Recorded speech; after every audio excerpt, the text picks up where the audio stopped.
जय श्री कृष्ण। मनुष्य के हृदय में उठने वाली कामनाएं ज्ञानियों के लिए भी नित्य शत्रु के समान है। यह मनुष्य की बुद्धि को मोह और अहंकार के अंधकार से ढक देती हैं। इसी कारण बड़े बड़े ज्ञानी भी विचलित होकर अपने कल्याण का मार्ग छोड़ देते हैं और संसार के जन्म मरण के चक्र में भटकते रहते हैं। इसीलिए भगवान सचेत करते हैं और कहते हैं कि कल्याण के मार्ग पर आगे बढ़ने के लिए सबसे पहले इस कामना रूपी शत्रु पर विजय प्राप्त करना अनिवार्य है। आवृतम ज्ञानम एतेन ज्ञानिनो नित्य वैरिणा काम रूपेण कौन्तेय दुष्पूरेण अनलेन च। और इसका अर्थ है, हे कुंती पुत्र, इस काम रूपी कभी भी पूर्ण न होने वाले अग्नि के द्वारा ज्ञानियों का ज्ञान ढका हुआ है, जो उसका नित्य वैरी है। भगवान कहते हैं कि संसार में यदि कुछ सबसे अधिक दुस्तर और जिद्दी है तो वह है काम। यहाँ काम का अर्थ केवल स्त्री पुरुष संबंध तक सीमित नहीं है, बल्कि इसका व्यापक अर्थ है कामना अर्थात इच्छाएं। इन्हीं इच्छाओं के बसीभूत होकर मनुष्य सदैव अशांत रहता है। जिसके हृदय में ये इच्छाएं जन्म ले लेती हैं, वे धीरे धीरे वट वृक्ष की भांति बढ़ती जाती हैं।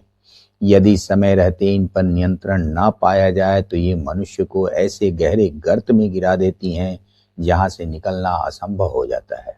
कामनाएं कभी तृप्त नहीं होती, बल्कि वे अन्य मानसिक विकारों का द्वार खोलती हैं। यदि कामना की पूर्ति में कोई बाधा उत्पन्न होती है तो उससे प्रचंड क्रोध जन्म लेता है, जो मनुष्य का सर्वनाश कर देता है।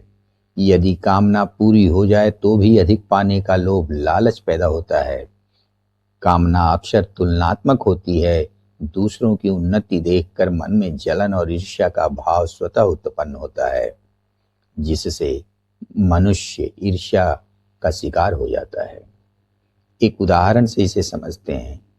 मान लीजिए आपने एक सुंदर घर बनवाया। घर बनवाने के साथ ही आपकी यह इच्छा पूरी हो जानी चाहिए थी, लेकिन जैसे ही आपने पड़ोसी का घर अपने से अधिक सुंदर देखा, मन में अतृप्ति का बोध जाग उठा। अब आपको अपना घर छोटा और कमतर लगने लगा। एक इच्छा पूरी नहीं हुई कि दूसरी ने जन्म ले लिया। यही वह अंतहीन चक्र है जो मनुष्य को कभी भी सुख का अनुभव नहीं करने देता। इसीलिए ज्ञानियों के लिए यह काम शत्रु है और मनुष्य को इस शत्रु से सदैव सावधान रहना चाहिए और अपनी कामनाओं को समूल नष्ट करने की दिशा में प्रयत्नशील होना चाहिए। जय श्री कृष्ण।